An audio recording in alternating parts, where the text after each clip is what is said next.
Stad in de vaartdienst had gekregen. En hij schreef in augustus 2003 een brief naar zijn broer. Dat was in de periode dat hij in de dodencel zat. Er zijn nu zo'n 800 mannen die wachten op een doodstraf en die zitten verspreid over 2 gebouwen. Hun kettingen komen er nooit vanaf. En ze zitten 20 uur op cel. 4 uur kunnen ze rondlopen, maar daar hebben ze wel zicht op de Andreaskruisen, waar de ter dood veroordeeld worden vastgebonden. Aan de achterkant van het kruis zit haar hoogte van het hart een gat. Hierdoor wordt het geweer gestoken en de kogel afgevuurd.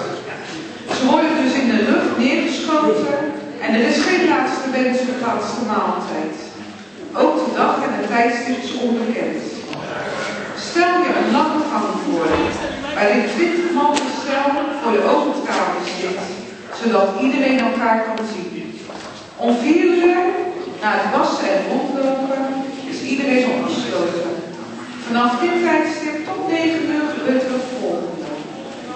Elk moment kan er een bewaakte rammel komen die rammelt met zijn sleutels. Iedereen kijkt elkaar aan en sommigen kruipen zo ver mogelijk in een hoekje weg.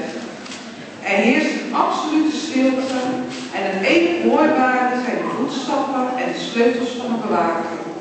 Hij gaat weer werkloos alarm. Pas na een minuut of 10 durft iedereen weer te praten. Maar nog geen 30 minuten later volstrekt zich het volgende ritueel. Maar nu worden er zelden open gedaan en 20 gezichten kijken angstig voor zich uit. Die is er vandaag gebeurd. En na wordt opgeroepen en 19 mannen slaken de vlucht van verlichting. Vandaag of niet. Dit gevoel is heel dubbel. Dan loopt iemand de deur uit bij wie je bent opgetrokken en hij kijkt je smekend aan, maar je kunt niets doen. Bij de deur krijgt hij handboeien op en overvallen door emotie zakt hij door zijn benen. Zonder een grijpje medeleven wordt hij aan zijn voetboeien over de grond heen gesleept naar het kruis. Dit is het laatste wat je van hem ziet. Dan hoor je minuten later het geknal van het geweer en je weet dat het afgelopen is. Mooi en jij?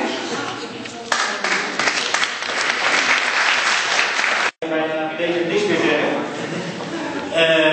Maar om nog een stukje mee te geven aan jullie, zou ik een klein stukje voorlezen. De hoofdpersoon is John Rickle en hij is een Amerikaan die in Nederland woont. Dus ik had met Amerikaanse ogen onze maatschappij becommentariëren en alles wat zich daarvoor trekt. Het is een beetje een maatschappij die zou kunnen ontstaan als tendensen die we nu zijn zich doorzetten. Opkomend populisme, eigenlijk wordt de politiek bepaald door hele grote volksbewegingen die massademonstraties houden. En degenen die dan zichzelf nog officieel politicus noemen, die zijn slechts nog een marionet van hun hand. En in dat krachtenveld denkt ons winkeld te weten waar de moraal zich bevindt onder onze hersenpan. En tegelijkertijd wordt hij een beetje geconfronteerd met zijn dochter die steeds ouder wordt. En de volgende scène die wij nu gaan lezen, blijkt zij overal vooral een vriend te hebben. Hij is onderweg naar haar voor een lunchafspraak. Het is 12:30 als hij het gebouw verlaat. Opgetrokken uit een eenvoudige gangsteen zal het dan destijds niet doorstaan. Aan de overzijde van de drukke doorgangsweg wordt een nieuw onderkomen neergezet. Het is voor de juist, ik ben een beetje zoet geraakt. Het is altijd te lang weer moet ik maar zeggen.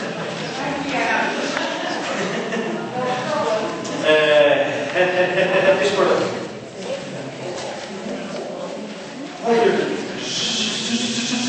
zoekers, studenten en kantoorbelanten. De huur gaat omhoog, maar het nieuwpand heeft John niets nieuws te bieden. Had het gebouw nog veel, dan had het er net als de mens alles aan gedaan om in zijn bestaan te volharden. Maar het lot van een ding is hard, het mens is buitengewoon bewogen. Hij loopt verder langs de bouw. Een enkel tennisveld of voetbalterrein herinnert aan het bloeiende sportpark dat hier voor kort was. Rechts van hem rijst het beton van het hoofdgebouw van de universiteit boven het liggende kantoor en het bedrijfsgebouw uit. Geen bijster mooie architectuur, maar wie heeft nu behoefte om uren naar het gebouw te staan? Deuren schuiven open. De hal kent veel ruimte en weinig welkom. Studenten praten, mensen wachten. Daartussen de schoonheid van zijn eigen geven. Hoe egocentrisch van een vader om daar zo van te houden. Maar toch het enige deel van zijn leven waarvan het verlies hem zal vernietigen. Hoi pap. 2 kussen. Nooit 3. Dag lieverd. Een jongen die naast haar staat. In een leren jek met een kraag van bont. Net bont waarschijnlijk, maar toch de suggestie van bont. Vermoedelijk geen dierenliefhebber. Charlotte, of zijn dochter, is gek op poezen. Dit is Jamal, zegt zij. Best Jamal. Dag, Jamal. Een hand, niet stevig, klein. Dat kan de oorzaak zijn. Dat zweet, is dat van deze Jamal of van mij? Vraagt ze af. Let's go, zegt Charlotte.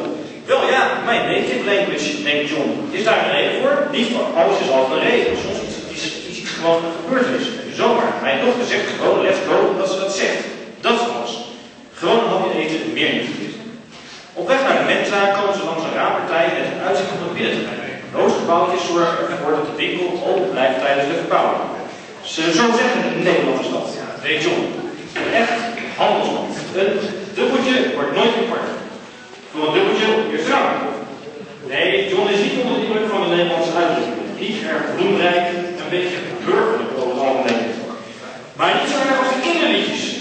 Nog een wonder dat er universiteiten zijn als je debiliserend wordt gezongen op jeugdige leeftijd. In de maneschijn klom ik op een trapje naar een raamkozijn. En je raadt het niet, en je raadt het niet. Dan denk je, daar komt het door. Wat zou daar zijn bij het raamkozijn? Zo doet de vogel, zo doet de vis. De logica ontbreekt volledig. Dat kan alleen maar leiden tot een band van verknipte geesten.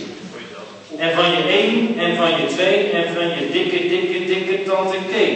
Wat voor liedjes zou de jongen met de pontkaart hebben moeten zingen? John heeft moeite gedaan Karen, zijn vrouw, te overreden ze niet te zingen voor hun kleine Charlotte, die liedjes. Maar het is niet gelukt. Hij wil graag nog eens onderzoek doen naar het effect van de kinderliedjes op de ontwikkeling van de hersenfuncties. Dat zou een internationale samenwerking vergen, pedagogen en een lange adem.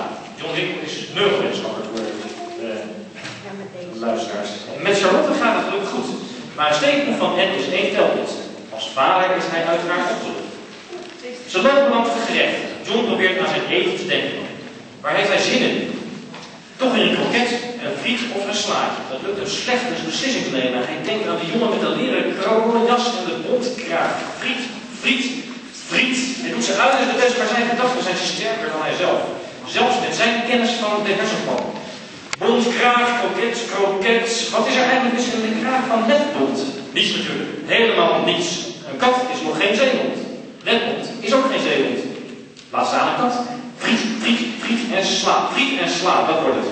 Als hij heeft afgerekend en zit zijn dochter al met de jongen aan de tafel. De leren jas nog aan. Oh, dit is Jamal.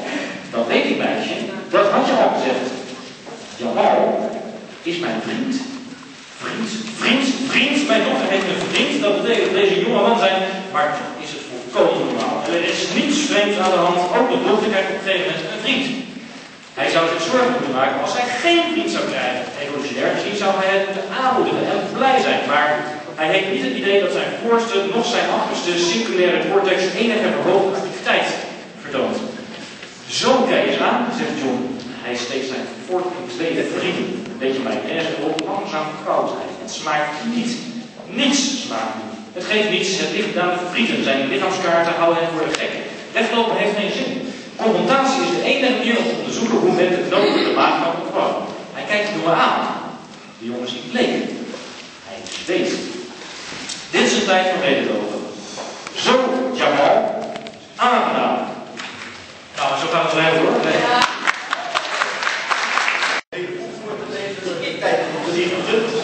Daarnaast had ik getroffen door de dichters. Hoe luisteren, daar kan ik ook al mee. Ik heb vorige week nog ongeveer 25 gedichten gemaakt. Van ongeveer 2 tot 4 regels.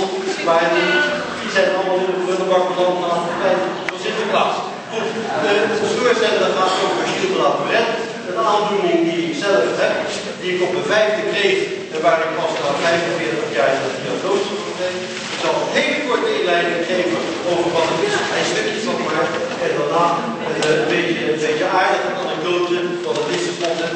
gezellige middag, dus het moet niet zo triest zaak zijn. De eerste verschijnselen dienen zich aan tegen het einde van mijn 5e levensjaar. Rare snuifgeluiden, overdreven geknippen met de ogen, vreemde trekkingen in het gezicht, af en toe een paar schokken in de schouders en nog wat andere vreemde bewegingen en opvallende gewoontes. Ook leek ik niet zo goed met mijn gevoelens te kunnen omgaan, want ik kon overdreven verdrietig zijn, maar soms ook onbeheerste woedeaanvallen krijgen die vreemd genoeg na korte tijd helemaal over waren. Aanvankelijk deden mijn ouders daar niet moeilijk over. Ik was het oudste kind, mankeerde verder niets. Dit was vlak na de oorlog en veel kinderen in die leeftijd vertoonden zulk gedrag wel eens. Ze begonnen zich pas zorgen te maken toen de verschijnselen bleven en niet na een tijdje verdwenen zoals bij andere kinderen. Gelukkig kwamen ze niet op het idee mij weg te doen. Hoewel ze toch behoorlijk van mijn gedrag zullen hebben opgekeken.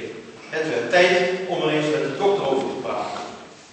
De huisarts was een goede en ouderwetse dokter die met dit merkwaardige verhaal niet uit de voet kon, zoals veel artsen nog steeds niet. Het gaat wel weer over. Alle kinderen hebben zo'n periode.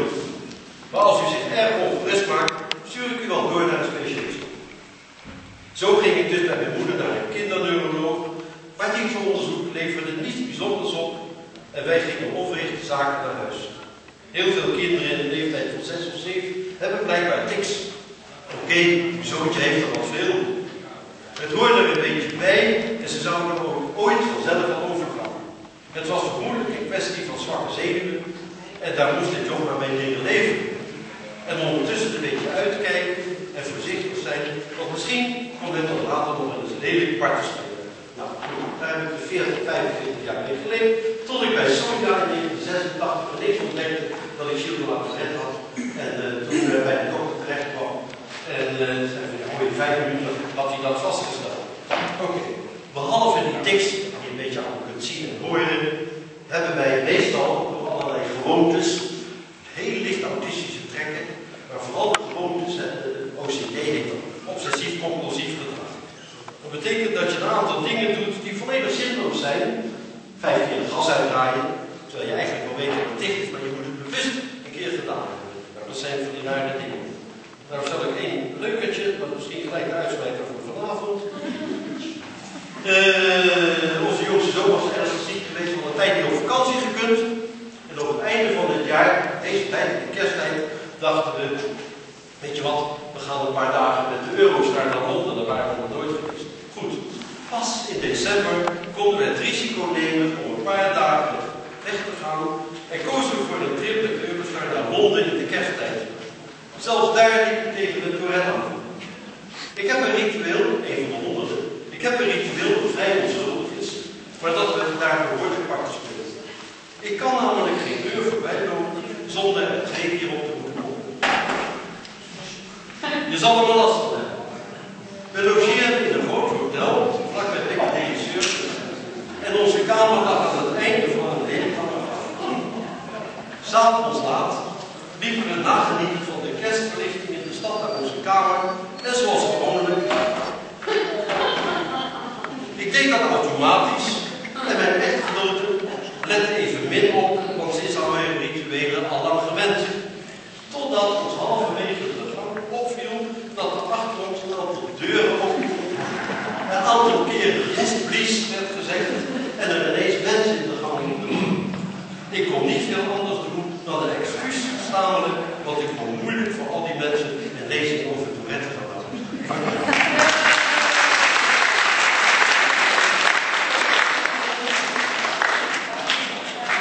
Heel erg bedankt, Hans. Sommige van dit soort verhalen zijn natuurlijk hilarisch om te horen, maar ik vind me voorstellen dat er ook heel veel vervelende kant aan zitten. Het boek is, geeft een heel goed beeld weer van de